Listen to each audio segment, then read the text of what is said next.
二手保时捷选购攻略，今天继续。前几天学长已经发布了卡宴跟马看二手车该怎么选，今天学长跟大家聊一聊，无论男女老少都非常无法拒绝的一款车，这台车就是保时捷的帕拉梅拉。那关于帕拉梅拉有哪些优缺点跟通病，二手的帕拉梅拉会不会买得起开不起，今天一期视频学长全部告诉你。本期视频会有很多你在网上查不到，从来都没有博主讲过的干货。帕拉梅拉可以说是保时捷车系里面最特殊的一款车了。那因为帕拉梅拉跟马看、卡宴不同，它和大众还有奥迪几乎没有什么关系。不仅是跟大众、奥迪没有关系，帕拉梅拉跟718、911这些传统的保时捷跑车也没有关系。帕拉梅拉是保时捷主导研发并且量产的第一台4门轿车。那这台车既有保时捷的血统，而且还兼顾了实用性跟运动性。无论从哪个维度看，帕拉梅拉几乎都是完美的存在。但对于很多不了解它的人来说，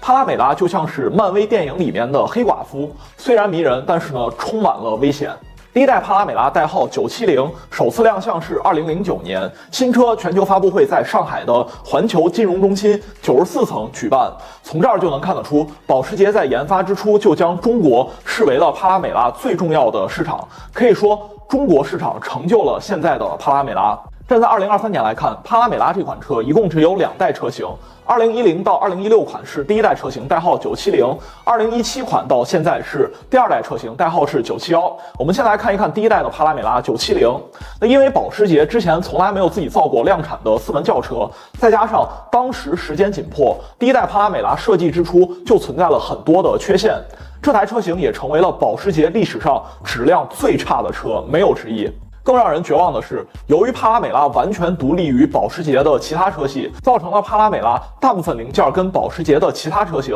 还有大众、奥迪车型都不一样，跟卡宴和马看完全不是一个概念。这2台车关键零配件全部都跟大众、奥迪通用，修起来是保时捷车里面最便宜的。而初代帕拉梅拉则相反，车本身质量就差，再加上配件价格贵得离谱，导致现在二手帕拉梅拉970价格非常的便宜，很多车都是经过了很多手之后，车主实在是没钱修车了，只能找一个接盘侠便宜往外甩货。看到这儿，我知道屏幕前有很多兄弟们心里在想什么。既然保时捷自己没有造4门轿车的经验，为什么不学一学卡宴，直接用大众成熟的 PL71平台跟动力总成，这样既可以节省研发时间，还能平摊研发成本。这种既省钱又省事儿的做法，为什么保时捷不这么干？今天学长就来给大家揭开帕拉梅拉的神秘面纱，解答这么多年从未有博主解释过的未解之谜。首先，帕拉梅拉当年在立项的时候，定位是世界上最顶级的4门轿车，在操控、豪华、空间这些方面，保时捷都要做到极致。那这台车造出来以后，必须要打破纽北最快的4门轿车记录。如果帕拉梅拉用大众的平台跟动力总成，发动机只能装在前轴的前面，这样做整车的重心就会很靠前，操控性会受到很大的影响。还有就是大众当时现成的大排量发动机有 3.0T 机械增压、3.6 V6、4.2 V8、5.2 V10、6.0 W12这几款。这几款发动机，帕拉梅拉根本就没有办法用，因为帕拉梅拉为了延续保时捷的家族化设计，车头设计的非常低矮，而且帕拉梅拉设计之初是有4驱车型的，前轴要给转向机、前桥差速器还有分动箱留足够多的空间。如果说装上大众这几款发动机，因为造型原因，发动机舱纵向的空间实在太小了，装好以后发动机盖都扣不上。那可能很多兄弟们有不同的意见，因为初代帕拉梅拉的混动版用的就是奥迪 3.0T 机械增压发动机，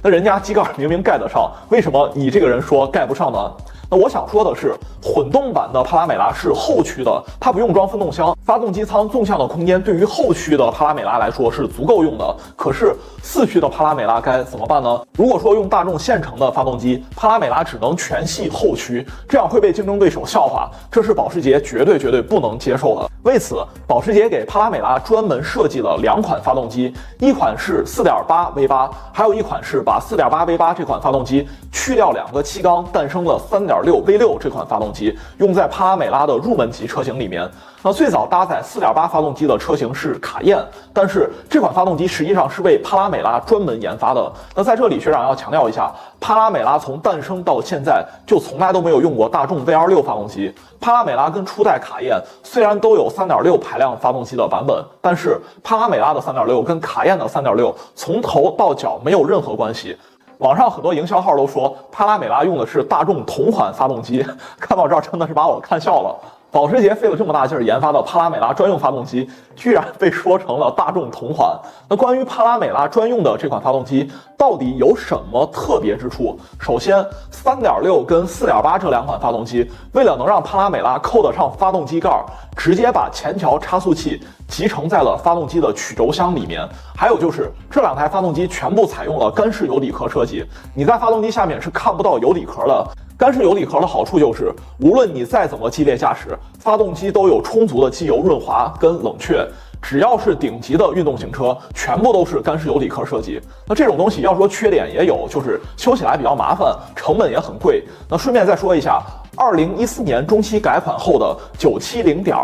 从2014款开始，帕拉梅拉用的都是 3.0T 发动机。这款发动机跟奥迪 S4 上面的那个 EA839 完全不是一回事儿。奥迪的 EA839 发动机在2018年才问世，初代帕拉梅拉用的 3.0T 发动机是基于老款 3.6 发动机缩缸后又加了2颗涡轮得来的。那这款 3.0T 发动机只有保时捷自己的车在用，跟大众、奥迪没有任何关系。保时捷这款 3.0T 发动机非常有意思，2颗涡轮的安装位置是在 V 型夹角的外面。本身这个发动机 V 型夹角就是90度，再加上两侧安装了涡轮，导致了这款发动机特别的宽。我们来看一看老款的 Q5 跟马看，你就会发现，虽然两台车是同平台的，而且两台车的轴距都是2807毫米，但是马看车头明显要比 Q5 宽很多。这样设计就是为了能够装进去这款 3.0T 发动机。到了2代车型971，帕拉梅拉为了节省成本，所有发动机全部都用的是奥迪同款。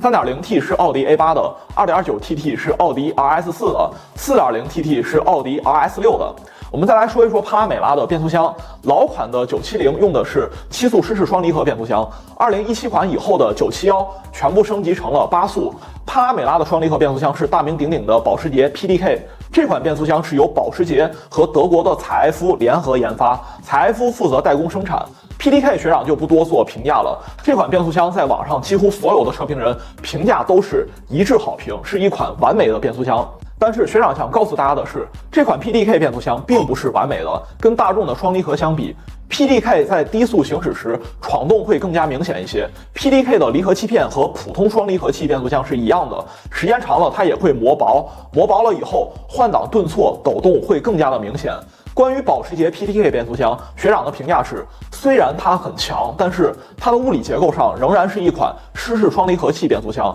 它比普通家用车的双离合换挡快，散热好，承担扭矩更大。但是大家千万不要神化 PDK， 你要是保养不当 ，PDK 一样会坏，尤其是档位传感器跟机电单元这两个零件是 PDK 最容易坏的地方。坏了以后，很多保时捷的车症状就是没有倒档，或者是挂了 D 档车不走。PDK 维修难度要比普通双离合变速箱大很多，需要专用的维修工具，一般小的修理店根本就修不了。说起 PDK， 我想问问大家有没有思考过一个问题，为什么帕拉梅拉不用采埃夫的现成 8AT 变速箱？我知道网上很多车评人都会告诉你，因为 PDK 换挡快更有驾驶乐趣，但是学长要告诉大家的是，这个结论是错误的。首先，采埃夫 8AT 完全可以给运动型车搭载，不管是最新款的宝马 mPower 还是奥迪的 RS 系列，不都从老款的双离合变速箱换成了采埃夫的 8AT 了吗？其实保时捷当时在研发之初就非常想给帕拉梅拉用采埃夫的 8AT 变速箱，这个东西现成的，而且装机量大，口碑好，价格还便宜，简直就是帕拉梅拉变速箱最好的解决方案。但是帕拉梅拉这款车有一个设计问题，就是发动机的曲轴点太低了，采埃夫 8AT 变速箱根本就装不上去。保时捷没有办法，又专门找到采埃夫一起联合开发了给帕拉梅拉专用的 PDK 变速箱。那这款变速箱由于用了很多高强度的材料，再加上只有帕拉梅拉这一款车型能用，无法平摊研发成本，这些因素加起来导致帕拉梅拉的变速箱造价非常贵。这就是学长认为帕拉梅拉这款车如此特殊的一个非常重要的原因。下来跟大家分享一下帕拉梅拉这台车的一个驾驶感受。首先，这台车虽然尺寸很大，但是空间跟舒适性做的并不好，主要是因为座椅跟底盘调教都是比较偏运动化的。保时捷在设计之初，明显是将动力和操控性放在了最重要的位置，其次才是空间跟舒适性。你可以把帕拉梅拉理解成是一辆配置丰富、内饰豪华，但是非常硬核的4门 GT 跑车，跟奔驰 S 级那种纯正主打舒适性的行政级豪华轿车完全不是一个物种。如果说你喜欢帕拉梅拉，想买一台二手车，学长下来告诉你该怎么选。首先，2010到2016款的初代970车型，你可千万就不要买了。我知道初代的帕拉梅拉外观放到现在看依旧不过时，而且还能升级成最新款971的外观，属于花小钱办大事的典型代表。我知道很多兄弟们对970这台车感兴趣，最大的原因就是因为它现在的二手车价格非常的诱人。但是学长劝你可千万不要缠人家的身子，你那是缠他的身子，你下贱！这车买回去要不了多久就会把你本不富裕的钱包炸得一滴都不剩。大路混的可以呀、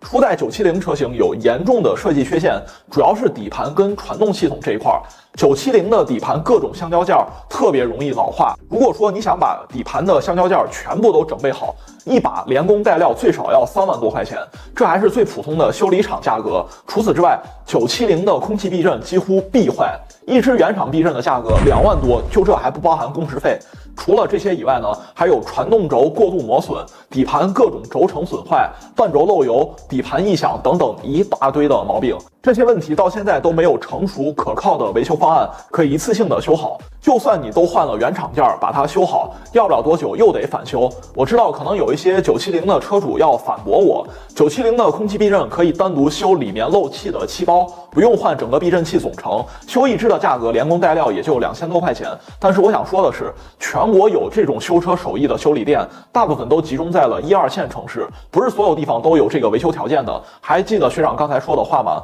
帕拉梅拉是保时捷最特殊的车型，它的零件几乎跟所有大众、奥迪还有保时捷的其他车型全部不通用，维修价绝对是天价，可能你花20万买的车，开3年再修进去20万，甚至更多都是有可能的。如果说你真的很喜欢帕拉梅拉，记得买2017款以后的第2代车型971。第2代帕拉梅拉吸取了初代车型的教训，设计上全部推倒重来，质量相比初代车型有了质的提升，再加上发动机全部换了奥迪同款机器，日后的维修保养价格也更便宜了。但是2017款以后的971价格一直非常顶，现在最便宜的车也要70万左右。其实二手车的价格是最能体现一台车真实的产品力。对于大部分普通家庭，初代帕拉梅拉970看看就好了，它是一个迷人的陷阱。我发现随便一聊，这个时间它又超时了。本来计划二手保时捷的视频聊2期就可以了，那为了把保时捷的每一款车型都讲透，还要保证视频的更新频率，